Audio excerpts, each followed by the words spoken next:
Bonjour. Bonjour.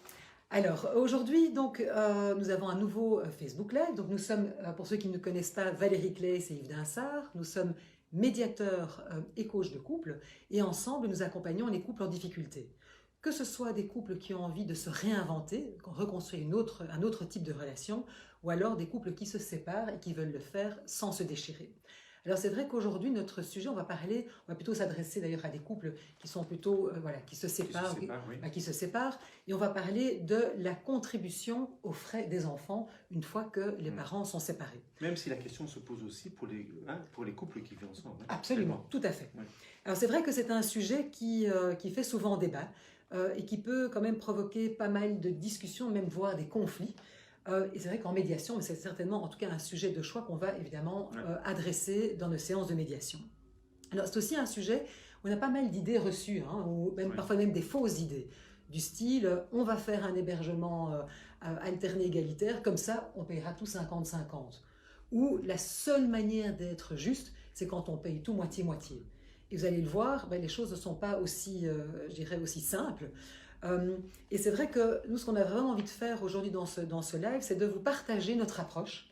Notre approche qui est double, c'est-à-dire qu'on va en tout cas se baser sur votre réalité, les frais réels de vos enfants, mais également une approche en fait où vraiment ce qu'on va privilégier, c'est le fait d'arriver à un accord où chacun se sente dans la justesse. Vraiment qu'on puisse arriver à quelque chose où vous dites, ça c'est juste, la façon dont je contribue aux frais de mes enfants, eh bien je sens que c'est juste et équilibré pour moi. Oui, absolument. Et tu parlais en début de ce Facebook Live du fait que c'est un sujet qui provoque beaucoup de tensions. Oui, et on le comprend d'autant mieux en fait que il y a quand même beaucoup d'argent qui est en jeu. Il faut être clair, c'est de ça dont on parle, puisque vous le savez, les obligations alimentaires, elles s'étendent non seulement jusqu'à la majorité de vos enfants, mais au-delà, c'est-à-dire pendant toute la durée du cursus supérieur éventuel de vos enfants. Et donc c'est sûr qu'à partir du moment où on parle de beaucoup d'argent, au moins le mois et dans les années, ça suscite naturellement pas mal de tensions. Et à cet égard, ce qui est important de souligner, c'est qu'il n'y a pas une approche uniforme. Ça se saurait s'il y avait une méthode de calcul qui conviendrait à toutes les situations familiales, à tous les enfants. Plusieurs approches, et c'est ça un peu la complexité de la matière, c'est que plusieurs approches, même de nombreuses approches coexistent, et il n'y en a aucune qui soit parfaite. Oui. Alors, il y a notamment des approches par formule. Il y a par exemple le calculateur du Gezinsbond, qui est la Ligue des familles néerlandophones. Il y a aussi la méthode dite Renard, bien connue. Et ce sont des formules donc, qui calculent, si vous voulez, de manière forfaitaire et automatique, en fonction de la situation familiale, en fonction de l'âge des enfants, les contributions théoriques en fait, que chacun devrait payer, compte tenu évidemment des revenus de chacun. Et ce genre de formule, a priori, ça peut paraître assez séduisant parce que, comme la matière est délicate et suscite des tensions, on peut se dire, vous savez quoi, on va appliquer la formule, comme ça on va pas se disputer surtout. Oui. À cette différence près que une formule, un enfant n'est pas un enfant n'est pas toujours égal à un enfant. Nous on le voit très clairement en médiation. Tout à fait. On a eu, pour le dire très franchement, des situations où la contribution de chaque parent pour les enfants, pour chaque enfant, pouvait s'élever à 100 € par mois, comme d'autres situations où par enfant, la contribution des parents s'élevait à 1000 € par mois. Pourquoi? Parce que préalablement à une séparation, les familles ont des trains de vie différents, ont des habitudes différentes. Certains vont dans des écoles privées, d'autres pas, les activités parascolaires sont différentes. Tout à fait. Et c'est pas parce qu'on se sépare que d'un seul coup, nos enfants deviennent en quelque sorte en termes de dépenses, tombent dans des standards qui seraient applicables à chacun. Et donc le danger des formules, c'est de se dire c'est facile, on ne va pas se disputer. Le problème, c'est la pérennité de la solution, parce qu'assez vite on se rend compte, sinon que ça risque de ne pas coller sur la durée. Donc la question qui se pose vraiment, c'est comment est-ce qu'on va s'en sortir? Comment est-ce qu'on procède au mieux pour trouver, comme tu disais Valérie, des solutions qui conviennent aux besoins de chacun? Tout à fait. Alors, c'est vrai que si on revient un petit peu sur le code civil, comme qui va nous dire ce dont on parle, quand on parle de subvenir aux besoins des enfants, le code civil est assez large, ça couvre beaucoup de matières, et justement, ça couvre aussi bien l'hébergement, l'entretien, la santé, la surveillance, l'éducation, la formation et l'épanouissement des enfants en commun. Mais vous voyez, très large. C'est très très large. Alors, c'est vrai que vous avez peut-être entendu parler, peut-être que si vous êtes déjà séparés, on parlait avant de frais ordinaires et de frais extraordinaires, qui était un petit peu voilà, un langage, enfin, la façon de les, je dirais, de les délimiter. Et donc, les frais ordinaires, c'était les frais voilà, qui étaient raisonnablement prévisibles, c'est-à-dire, par exemple, les frais d'école, le budget de vêtements, etc. Tous les frais récurrents. Tous les frais récurrents, exactement. Et alors que les frais extraordinaires, c'était des frais, en fait, justement, qui étaient extraordinaires, c'est-à-dire qui n'étaient pas, enfin, pas toujours prévisibles, aussi bien quand le fait qu'ils adviennent, mais aussi au niveau de leur montant. Oui. On peut penser, par exemple, à un voyage scolaire. Chaque année, les enfants ne partent pas, par exemple, en classe de neige. Ou un traitement orthodontique, tous vos enfants n'auront peut-être pas besoin d'un traitement et pas toute leur vie. Vous voyez, donc c'était un petit peu... Or, on se rend compte que voilà, je dirais, cette manière de parler des frais ordinaires extraordinaires, parfois c'est un peu compliqué. Oui. Et c'est vrai qu'aujourd'hui, on va plutôt parler de frais spécifiques enfants et de frais partagés. Alors, qu'est-ce qu'on entend par les frais spécifiques enfants? Ce sont des frais, en fait, c'est 100% pour les enfants. Donc, ça sera typiquement leurs vêtements, les frais de santé pour les enfants, ça sera leurs activités parascolaires, l'école, etc. Mais donc, ce sont des frais qui ne seront pas partagés, qui seront exclusivement pour les enfants. Et ce qu'on entend par frais partagés, ce sont des frais que vous allez partager avec vos enfants. Typiquement, par exemple, votre logement, il y a une quote-part de votre logement qui est là pour les enfants. Vous n'allez pas avoir le même logement si vous habitez seul ou avec, par exemple, 3 enfants. Ça peut aussi être votre budget nourriture. C'est sûr que voilà, quand vous allez faire vos courses, vous n'allez pas sur le tapis roulant commencer à diviser la bouteille de lait en deux en disant ça c'est ce que moi je consomme et ce que mes enfants consomment. Vous voyez, donc, donc, ce sont des frais partagés. Ça peut aussi être, par exemple, la voiture, parce que vous allez l'utiliser pour faire des navettes scolaires avec vos enfants. Donc, c'est tous ces frais que vous partagez avec vos enfants. Donc, la première chose à faire, la première chose qu'on va faire avec les personnes qui viennent notamment nous voir en médiation, c'est déjà d'abord de pouvoir lister c'est quoi, en fait, les frais spécifiques enfants, pour pouvoir faire, en fait, un budget. C'est-à-dire, mais qu'est-ce qui rentre là-dedans? Alors l'idée, évidemment, pour certains, ça va être facile, vous pourrez aller à l'euro près parce que vous saurez exactement ce que vont vous coûter vos enfants pour certaines choses. Il y a d'autres choses pour lesquelles vous devrez aller un petit peu plus à la grosse louche, évidemment. Oui. Hein? L'objectif n'est pas de le savoir dans les détails, mais d'avoir une enveloppe. En se disant, OK, quelle est notre enveloppe mensuelle, raisonnable, effectivement, ou récurrente de frais spécifiques des enfants. Et puis l'étape suivante, c'est une phase budget établie, c'est se dire, OK, très bien, mais comment va-t-on y contribuer? C'est généralement là, évidemment, que ça devient parfois compliqué, parce qu'il est assez rare, en fait, c'est pas si fréquent que des parents gagnent exactement la même chose. Parce que ce que le Code civil dit, en fait, on contribue à tous ces frais que Valérie a cités, à proportion de ses facultés, c'est-à-dire généralement à proportion de ses revenus. Alors, pas seulement les revenus professionnels, et par revenus professionnels, on entend tous les revenus nets, mais ça comprend le pécule de vacances, le 13e mois, ça comprend par exemple des chèques repas, des choses comme celle-là. Pour les revenus d'indépendants, il faut être attentif parce que c'est vrai qu'ils sont parfois fluctuants, donc est-ce que c'est un revenu moyen? Est-ce que c'est uniquement les rémunérations? Ça comprend généralement aussi les dividendes, si par exemple l'indépendant travaille en société. Et donc, l'idée, c'est d'abord de fixer ces revenus. On voit également s'il y a d'autres revenus mobiliers, éventuellement, s'il y a des placements qui rapportent de l'argent, revenus immobiliers, si l'un ou l'autre, ou les deux parents ont des appartements, par exemple, qu'ils mettent en location. Et donc, on atteint donc 2 enveloppes en disant, OK, il y a les revenus de madame, il y a les revenus de monsieur, et c'est au départ de ces 2 enveloppes de revenus nets qu'on peut fixer les contributions de chacun. Mais pour autant, ça ne va pas être de nouveau un prorata bête et méchant, j'ai envie de dire, des revenus. Prenons un exemple. Imaginons qu'un des 2 parents gagne 1 500 € net par mois et que l'autre en gagne 3 000. Donc la somme des 2, ça fait 4 500. Donc on pourrait se dire, celui qui gagne 1 500 va payer 1/3 des frais spécifiques, du budget spécifique des enfants, et l'autre 2/3. Ça paraît une logique simple et méchante, mathématique, mathématique, absolument. Il n'y a aucune raison. Si ce n'est que, quand on y réfléchit 5 minutes, même pas, si je gagne 1 500 €, je suis au niveau du revenu minimum d'insertion, je peux, en toute logique, subvenir à peine à mes besoins oui, propres. Évidemment. Hein, et donc, c'est quelque chose que nous appliquons toujours dans nos séances de médiation. C'est ce qu'on appelle la technique du masque à oxygène. Vous le savez, pour avoir sans doute pris l'avion, dans les instructions de sécurité, ce qu'on vous dit, c'est que s'il y a un risque de dépressurisation, on s'applique d'abord le masque à oxygène sur soi et puis sur le visage de vos enfants. Donc, au premier chef, ce qui est important de dire, est-ce qu'avec les revenus nets que j'ai, que chacun de nous a, est-ce qu'on tient sur nos deux jambes, hein? Est-ce qu'on peut subvenir à nos besoins?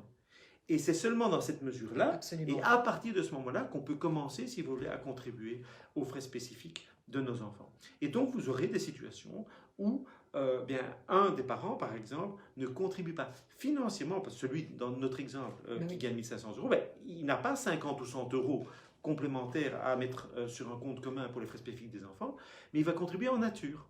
Parce que il va contribuer à c'est ce que dit le Code civil, hein, à l'éducation, l'épanouissement des enfants. Il va héberger ses enfants également.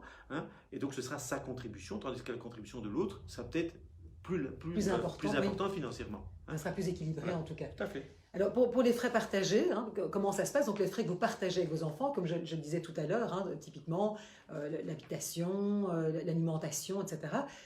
Comment ça se passe? Alors, là, il y a plusieurs cas de figure. C'est vrai qu'on peut avoir une situation où les parents ont plus ou moins les mêmes revenus et on est dans un hébergement alterné égalitaire. Et bien, dans ce cas-là, c'est assez simple. Chacun des parents va prendre en charge tous les frais qu'il va partager avec les enfants, puisqu'on est dans une situation où les choses sont plus ou moins égalitaires. Maintenant, comme disait Yves, il peut arriver un cas de figure où on a un parent qui est beaucoup plus, je dirais, faible économiquement parlant et qui sait tout juste subvenir à ses besoins. Et à ce moment-là, il se dit, mais bon, si je dois loger les enfants, c'est sûr que entre un studio ou un appartement en 2 chambres, hein, tout à coup devoir nourrir 3 bouches plutôt qu'une, enfin, ça est compliqué. Et dans ce cas-là, on peut imaginer que le parent qui est plus à l'aise puisse, à un moment, aider le parent qui a plus de difficultés à pouvoir faire en sorte de pouvoir héberger les enfants, même si c'est une semaine sur 2 dans quelque chose d'égalitaire, mais dans des conditions qui soient plus ou moins les mêmes, en tout cas décentes pour les enfants. Donc il peut y avoir un transfert d'un parent vers l'autre pour aider. Maintenant, ce qui peut arriver aussi, c'est qu'on a des parents qui sont dans une situation, voilà, même type de salaire, mais par contre, on peut avoir un hébergement qui n'est pas du tout égalitaire. Il peut y avoir un parent qui, par exemple, va beaucoup plus héberger les enfants que l'autre. Et dans ce cas-là, de nouveau, on peut imaginer un transfert du parent qui a moins les enfants, qui va quelque part compenser le fait d'avoir plus souvent les enfants, ça veut dire plus de frais de nourriture, on va peut-être devoir plus chauffer la maison, plus de consommation d'eau, on va peut-être devoir faire plus de navettes, etc. Donc ça, c'est un petit peu... C'est une autre façon de rétablir l'équilibre. Oui. Tout à fait, absolument. Et donc, une fois qu'on a fixé ce budget, qu'on voit clair sur les modalités pratiques, c'est-à-dire sur les contributions de chacun, la question se pose ensuite, mais on va faire comment au quotidien pour que ça fonctionne de la manière la plus fluide possible? Et donc, vous l'avez compris, les frais spécifiques des enfants et les frais partagés ne subissent pas le même traitement. Hein. Et de la même manière, en pratique, ils vont fonctionner différemment. Alors, par rapport aux frais spécifiques des enfants, donc ces frais qui sont tout à fait propres aux enfants et non pas les frais partagés, on constate de plus en plus que les parents, une fois séparés, recourent en fait au mécanisme du compte commun. Oui. C'est-à-dire qu'ils ont un compte commun, ils sont tous les deux titulaires de ce compte, et c'est un compte rubriqué compte enfant, en fait qui ne sert qu'à ça. Hein. C'est-à-dire que les parents versent tous les mois une provision sur ce compte enfant qui correspond à leur quote-part dans l'estimation du budget mensuel des frais spécifiques des enfants. Et c'est donc au départ de ce compte, chaque parent ayant une carte de banque, une carte bancaire liée à ce compte, que toutes les dépenses vont être effectuées, les dépenses spécifiques aux enfants. Une activité parascolaire à payer, une facture de l'école à payer, un médecin de l'école à payer, tout ça part du compte enfant. Alors vous me direz, quid des paiements en cash? Il peut arriver qu'on doit payer encore un professeur particulier, par exemple, ou même un médecin, en cash. Et là, le danger, ce serait par exemple de dire, je vais faire un prélèvement en cash de ce compte, si ce n'est que si je fais ça, l'autre va voir, puisqu'on a accès tous les deux au compte, et tiens, c'est bizarre, il y a eu un retrait cash de 50 ou de 100 euros ici, ça correspond à quoi? Et donc l'idéal là, c'est d'utiliser son cash à soi pour payer le professeur particulier ou le médecin en question, et puis de faire un petit transfert, un virement bancaire, depuis ce compte commun enfant vers mon compte à moi, en mettant en communication, remboursement, cours particulier de piano. hein. Et quel est l'objectif, si vous voulez poursuivre du coup par ce compte commun? C'est que tout soit clair et transparent entre les parents sans devoir inutilement communiquer sur le sujet. Si on a tous les deux accès à l'application bancaire qui permet de voir ce compte, ben, on voit effectivement où est parti l'argent. On voit exactement ce qui se passe. Oui, pas besoin de faire des décomptes simple, si vous voulez en fin de mois. On voit tous les deux si tout d'un coup ce compte risque de devenir négatif. Et là, il suffit peut-être de s'appeler en disant tu sais quoi, je vais verser 100 euros. Et si on est à 50-50, ben, l'autre verse aussi 100 euros, on le remet en positif. Donc c'est éminemment pratique. Pour les frais partagés, par contre, donc cette contribution de l'autre aux frais partagés, contribution d'un des parents aux frais partagés de l'autre parent si celui-ci n'a pas les moyens, par exemple, d'héberger les enfants, là, cet argent qui va être versé d'un parent à l'autre, et soyons bien clairs, non pas pour ses besoins à lui, hein, on est bien d'accord, c'est pour pouvoir héberger les enfants, eh bien, ce sera généralement un montant forfaitaire, hein, et ce montant est versé sur le compte de l'autre parent, qui après fera son affaire du paiement du loyer ou du délaisse pour les frais partagés avec les enfants. Alors, il y a aussi les allocations familiales, évidemment, qui sont là quand même pour aider les parents par rapport aux frais des enfants. Et donc ça, les allocations familiales, on peut décider de les traiter de différentes manières. Par exemple, comme l'expliquait Yves, si il y a un compte commun justement pour les frais des enfants, on peut par exemple mettre ces allocations familiales sur ce compte. Et d'abord, on va utiliser l'argent des allocations et ensuite les parents vont suppléer pour ce qui manque pour faire face aux frais des enfants. Il peut arriver qu'un des parents décide on va donner les allocations à un des parents pour justement, quelque part, comme il y a une grosse différence salariale, pour quelque part compenser, par exemple, une disparité de revenus, en disant, mais tiens, toi, tu gardes les allocations, comme ça nous met plus ou moins à niveau d'égalité. Ou, par exemple, aussi pour compenser un hébergement qui ne serait pas égalitaire, en disant, mais tiens, toi, tu gardes les allocations pour justement tous les frais supplémentaires auxquels tu dois faire face, que moi, je n'ai pas parce que j'ai moins souvent les enfants. Alors ça, c'était pour les allocations familiales. Alors, il y a tout un volet encore qui lui, est éminemment technique et qu'il ne faut pas sous-estimer, qui est vraiment important, qui est le volet fiscal. Oui, parce qu'à partir du moment où on est séparé, la fiscalité est aussi séparée. Et il est important aussi d'étudier bien ce volet pour faire le plein, j'ai envie de dire, des mesures fiscales qui existent en faveur des parents séparés. Vous le savez, quand on vit sous le même toit et quand on n'est pas séparé, eh bien, en fait, on bénéficie d'un abattement fiscal pour enfants à charge. Cet abattement perdure après la séparation, mais il y a un choix qui doit être fait. Quand il y a un hébergement égalitaire, alterné, parfait, donc parfaitement égalitaire entre les parents, eh bien, les parents peuvent choisir de se partager cet abattement fiscal pour moitié. Oui. Donc, chacun va bénéficier du même avantage fiscal, en fait, après. Donc, c'est parfaitement égalitaire. Par contre, dans certaines circonstances, ça peut être intéressant de fonctionner différemment, notamment si un des parents contribue sensiblement plus que l'autre, par exemple aux frais spécifiques des enfants dont nous parlions à l'instant. Là, faire le plein fiscal pourra impliquer peut-être de regarder ça plus en détail, de dire tiens, mais c'est peut-être plus avantageux que celui qui contribue moins prenne le plein de l'abattement fiscal, donc il le prend tout seul, l'abattement fiscal, tandis que l'autre pourra déduire l'ensemble des montants qu'il verse au titre des contributions financières pour les enfants de ses revenus. Et ça peut être intéressant parce que quand on déduit de la tranche supérieure de ses revenus, qui est, elle, taxée à 50%. Hein, et donc, il faut savoir qu'on peut déduire 80% de l'ensemble des contributions alimentaires qui sont payées. Et donc, ce qui est important, c'est qu'une fois que les grands équilibres s'établissent, qu'on voit clair sur la contribution de chacun, sur comment fonctionner en pratique, c'est d'aller visiter, si vous voulez, l'aspect fiscal pour être sûr qu'on fait, comme je l'ai dit tout à l'heure, le plein fiscal pour ne pas payer inutilement, évidemment, trop. Et là, ça vaut la peine de faire appel à son comptable ou à quelqu'un qui est spécialisé, un fiscaliste. Et on peut vous renvoyer vers un fiscaliste à cet égard, à ce moment-là, en médiation aussi, pour vous aider. Tout à fait. Alors, vous l'aurez compris, évidemment, tout ça n'est pas gravé. Hein, une fois que vous êtes arrivé à vos grands équilibres, à un moment peut-être de la séparation, mais tout ça n'est pas gravé dans le marbre. Parce que souvent, d'ailleurs, pour les parents, on se sépare quand les enfants sont encore petits. Et les enfants, évidemment, vont grandir, leurs besoins vont évoluer.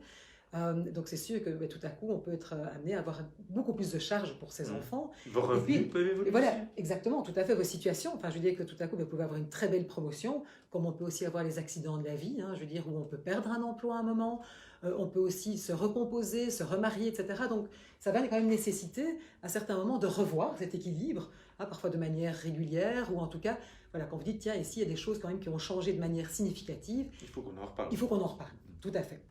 Alors c'est sûr, vous l'aurez compris, c'est pas toujours facile d'avoir ce genre de discussion. Peut-être que vous êtes confronté à des difficultés d'en parler avec votre ex-partenaire ou votre futur ex-mari ou épouse. Vous avez peut-être des amis autour de vous pour qui vous vous rendez compte que c'est pas facile. Et c'est vrai que dans ces cas-là, j'ai envie de dire, mais surtout ne restez pas seul, parce que c'est des discussions qui ne sont pas évidentes. Oui. Et on vous a fait ici un panorama qui est assez voilà, succinct, mais hein. c'est vrai que c'est pas évident, ça vient nous chercher quand même dans beaucoup de choses, donc c'est pas facile, donc ne restez pas seul avec ça, parce que très sincèrement, à partir du moment où vous arrivez à un accord, où vous sentez que c'est juste pour vous, que c'est équilibré, ça va vraiment vous permettre de pouvoir mettre en place une coparentalité respectueuse, et donc c'est vraiment, c'est tout bénéfice en fait. C'est vrai que sinon, ça pèse sinon toujours énormément sur les relations. Absolument, oui. Ça pèse. Et donc, si vous sentez, sachez que voilà, nous, on organise, donc on peut vous aider pour ça, pour ces aspects. Et donc, notre site, c'est comédiation.be. Et sachez aussi qu'on propose toujours une séance découverte gratuite. Absolument. Donc, vraiment, n'hésitez pas et contactez-nous si besoin en est. Merci beaucoup, en tout cas. Au revoir. Au revoir.